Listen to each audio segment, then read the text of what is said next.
So, Charlie is the founder of Proof Content. The company utilizes data to create SEO and UX focused content to not only drive people to websites, but to convert them into customers too.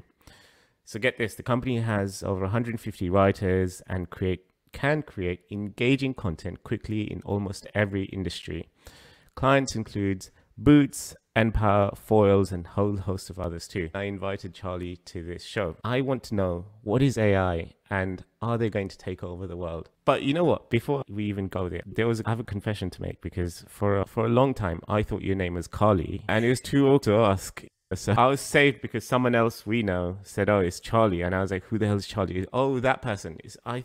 Yeah. We're seeing kind of paintings and art and music created by computers, and pretty soon words too, I guess, original texts. Is the person's soul behind a book? Does it make it worth reading? Or if a computer were to create you a masterpiece or a book that it will theoretically happen at some point. Does person's soul or the writer's soul have actually bearing in the kind of quality of writing? I think it's really interesting, because I think there's a big thing around people thinking that they're writers because they're very good at spelling and grammar. And actually it's not that. It's having these incredible ideas behind what you're saying and being able to take really difficult concepts and make them easy to understand, and being able to understand who you're talking to and create content around them that really connects with them. So actually, I think spelling and grammar are a good way to demonstrate your kind of attention to detail, but they're really not very much to do with being a writer. And so I guess the point we're actually coming down to is consciousness, isn't it? So if AI becomes so conscious it can really tell me who it is and what its life experience has been, then incredible. I would love to read a book by conscious AI. We're not there even slightly at the moment. And I guess it will just be a case of, like, every human experience is completely different, and every human, like, don't they say everyone has a novel in them? So maybe every single AI will have a novel in them as well. But I think we're so far off that there's no point in worrying about it. And I mean, God knows what's even going to happen to the earth before we get to that point, because unfortunately a lot of this AI does use up a lot of resources because it needs so much electricity to be used. So I think it's not worth being worried about. And AI is definitely not here to steal the jobs of writers who put the work in and really try to create beautiful content that really connects with people. I think it's there as a tool to be used for writers to help them make their writing better and get rid of all of those boring kind of grunt jobs that we all don't want to do. The reason I invited you to talk to us about this was because this post that you put up on LinkedIn, and let me just get it up and running. Could you elaborate on how this post came about? We all use AI every single day, and we probably don't know that we're doing it. So actually, if you use Google, you're using AI. If you use Google Docs to write, then you're using AI. Grammarly is a great example. A lot of us are using AI and we don't even know it. And it's this we've made it into this huge thing that we're all terrified of, that's going to steal writers' jobs.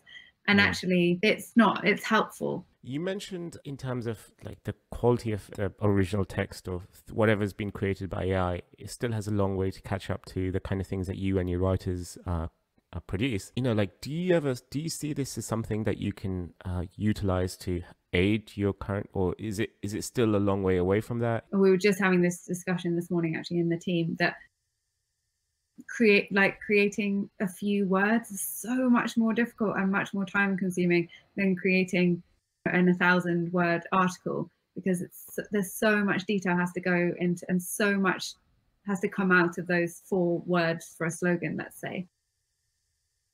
So it's really important that so AI is very good at kind of just collecting everything that's already on the internet and then putting it back to you in a different way. So actually it's quite good, quite thought-provoking in that way.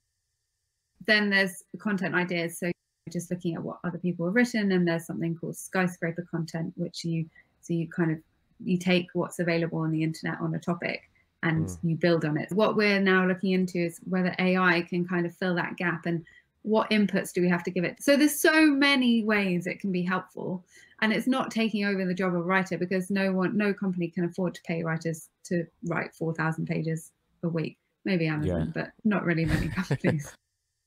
So yeah, so I think in that way it's very helpful, and it's a really helpful tool. And I think what we have to bear in mind is that actually our end goal is to help our clients.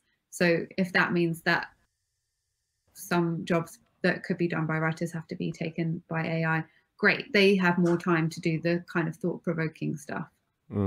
So one thing you mentioned just before, there's quantity versus quality.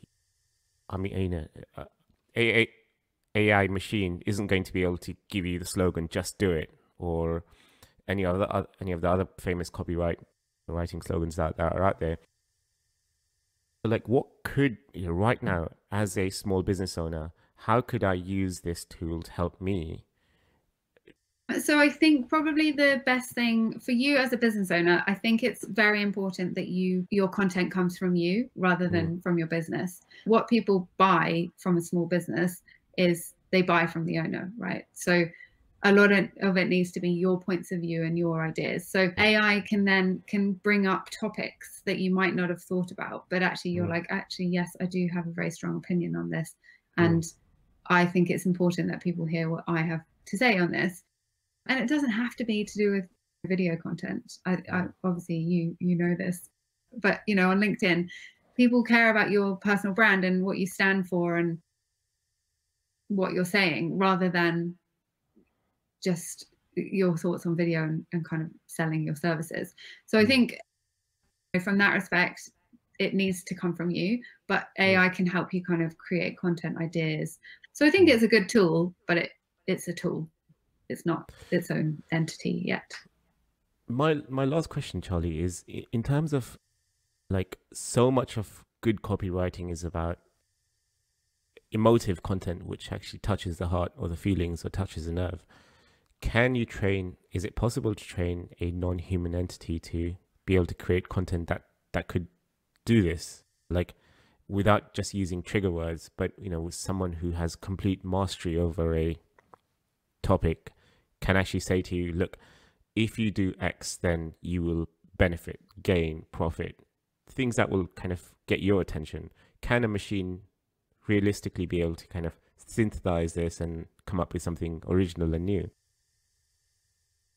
Yeah, so I think it's probably quite a complicated answer, and I obviously don't know everything because I'm not clever enough to have built the AI. But I think that what it does is it can learn what's working on the internet. So what is emotive and what is getting a lot of reactions from people. What it can't understand very well is the sentiment behind it, right? What I've written to be emotive is actually hate speech. So I think that's where OpenAI are being really, really careful with who they're giving their licenses to, because they don't want it used for kind of terrorist organizations. And I think there is a risk of that. So I think, yeah, so it's difficult, and it's always going to need a human to kind of keep it in check for now, at least.